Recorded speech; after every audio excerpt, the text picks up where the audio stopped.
Hello. A bit of a rough morning for me. Prior to this, there was a family function to bury Gung into the ground, and I forgot about it completely. So I don't know if the picture falling is related to that, from the grave or anything. But that being said, Gung is, he appreciates forgiveness, and it's virtuous to forgive. So I'm sorry, Gung, for missing your burial. My name is Evan. For those that don't know me, I am one of 8 grandchildren of James and Marie, and I will refer to them as my Popo and my Gung because that's how I refer to them normally. I'm going to talk about my Popo too because she passed last year, and I was literally on my deathbed when she died. So I feel like I could just talk about her because now I get to be here. But we grew up in pretty traditional family. I think I knew at the time that my grandparents were pretty special people. They were just kind of good people in general, but everyone has grandparents, so nothing particularly special about that. But the component of me growing up in FCBC, which is First Baptist Church, for those that don't know, growing up kind of in that environment, they're sort of core to that because he's the pastor. He was the pastor there for 40 some odd years, preaching there weekly. And my Popo was very involved with all of the people there, and she involved in everyone's life. So they were figures there, and people kind of knew that, and we were part of that family lineage and stuff. So I did kind of appreciate that, and I think that I was trying to think, so how do I represent that aspect? And I think that I'm a firm believer in you're the product of the people that raise you, your parents, your friends, your family, when you're in that sort of younger stage, and it's super crucial to have that really solid upbringing to create the person that you are. Not that people aren't, individuals and they create their own personalities, but that really kind of sets the stage for who you might become. And, in looking at that, if I use that information and then I look at, okay, so who is the offspring of them? So that would be my mother, Becky Lessler, and my Auntie Carol, and Uncle John and Uncle Paul, who are all here today. And I mean, they're pretty objectively great people. And, yeah, it's true. But the thing is, and I mean, okay, so we know Auntie Carol, which many of you do. She's literally the nicest person that I know, probably in the Western United States. She's probably the nicest person. So the thing is that, she's an individual, but then that comes from somewhere, my Popo. Can only be rivaled by my Popo. But I think Auntie Carol still is probably nicer than that. But, if you just take that and, each person, they have their own attributes and their own things that make them unique, and they're amazing people. And taking that kind of theory and kind of expanding that out into the greater community, that would include FCBC, that would include, all of the different churches, the seminary, all the different people that James Gung was involved in, and those are pretty amazing people. And I think that, when you're preached to for 40 straight years, every Sunday, that's gonna have an effect. And I think that that is sort of that's all you have to do. You just look at that, and then he was the preacher, so I feel like that's really related to that. So because these are some of the aunties and my uncles that I have through all of FCBC are some of the best people that I know, and that's all I have to know about my Gung and kind of the mark that he left. And then sort of beyond that, as kind of a personal thing, that's kind of their public persona or whatever. But for me personally, I'm a big fan of, I'm a creative guy. I design, art, writing, music, stuff like that. And our family is pretty, if you know our family, they're pretty cerebral people, more like textbook. I'm on the lower spectrum on that side. So then I'm the only, I'm one of the few, I guess, but then when I think of my Gung, I actually think of him as like a creative guy, because he has tons of great virtues. Like his calligraphy that people had mentioned earlier is amazing. He does these paintings for everyone, super funny, like super witty. But I think if I was to distill like my favorite thing that I like about him was actually the sermons that he gave, because to me, like, I like very simple things, like simple, clean design, like Steve Jobs of Apple, stuff like that. He's like the Steve Jobs of like giving sermons, because he takes like a super complicated thing, a big overarching things about life, about death, about loving one another, or these like deep scriptural passages, things of that nature, and sort of like breaks it down into really simple points. And if you guys have heard his sermons, you kind of know like what that is. So and it's just really palatable for everyone, even to a broad audience beyond like the church family. So I think that component of his personality, I think I owe somewhat to that for myself. And I think to close, just he said a lot of great things, and I had like recorded him in the past for some different projects and stuff. And one of the quotes that I liked that he said was, when we were growing up, we thought that we could be all things to all people, and then I realized that was ridiculous. We can only hope to be some things to some people some of the time. And when I wake up in the morning, I say, what does somebody need to hear from me to make their day, or how can God use me to bless somebody today? And he says, when I wake up in the week, I say, what are 1 to 2 things that people need to hear from me to kind of make their week? And I think if you could do that, that would be a very good thing.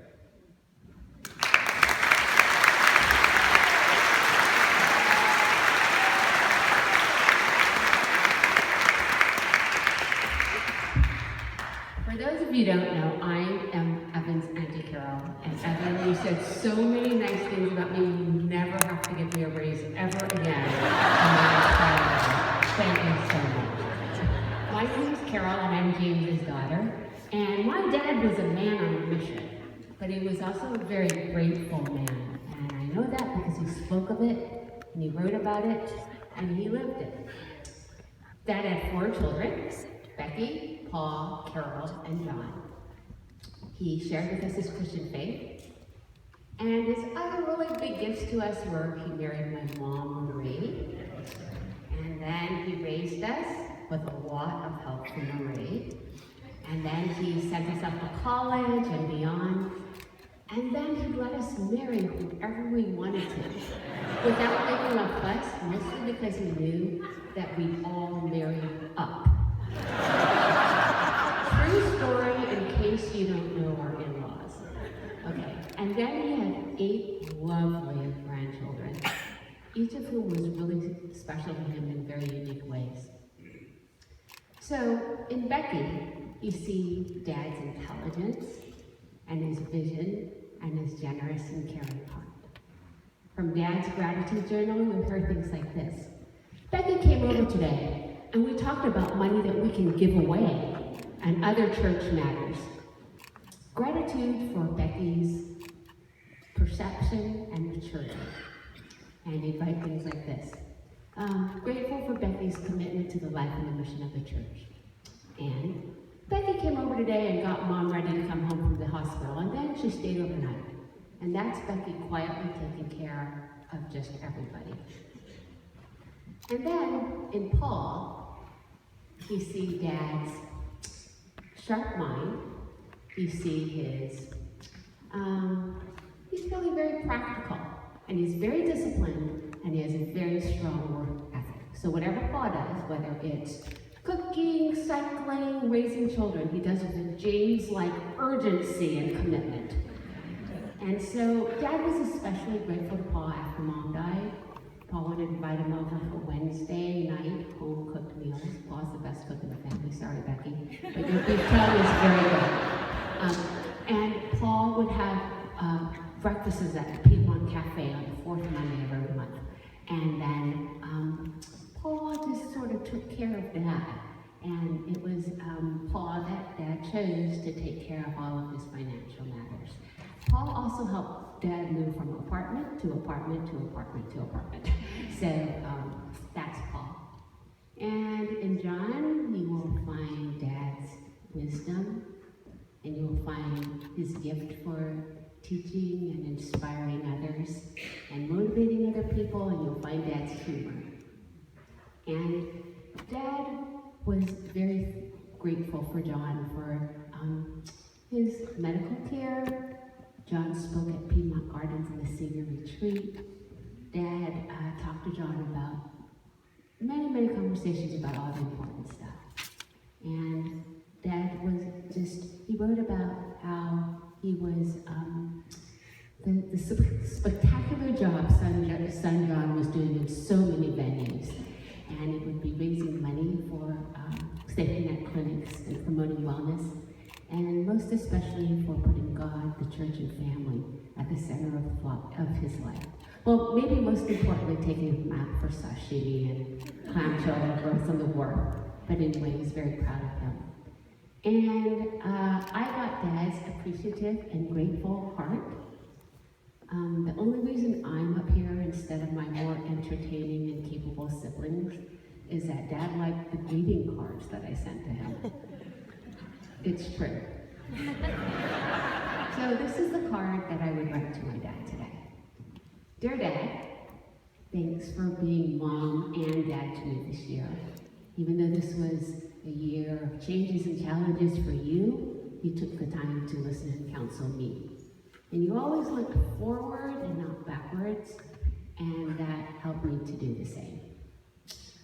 You simplified your life, yet you kept moving around like a whirling dervish. You were painting with the masters and guitaring with the hootenannies and nurturing all your relationships with friends and family. You always had a new idea for a project, and you had the energy to pursue it and to get other people to help you. And you just never wasted a minute. You attended weddings and birthday parties and funerals and fellowship groups faithfully. You showed up for church every Sunday, probably for Uncle Joe's breakfast. But you were a leader at Piedmont Gardens. You never let compromised circulation ever prevent you from being all in. You just didn't waste a minute. You taught us that life was about loving God and loving other people. And you taught us that what was sad, dying was not sad, that what was sad was when you wasted your life. And thanks to Dad for baptizing us, for officiating at our weddings, and then for dedicating our kids. Dad, you also showed us how to grow old gracefully. You moved to Piedmont Gardens so we wouldn't have to worry about your care. You gave up driving even though it meant limiting your mobility.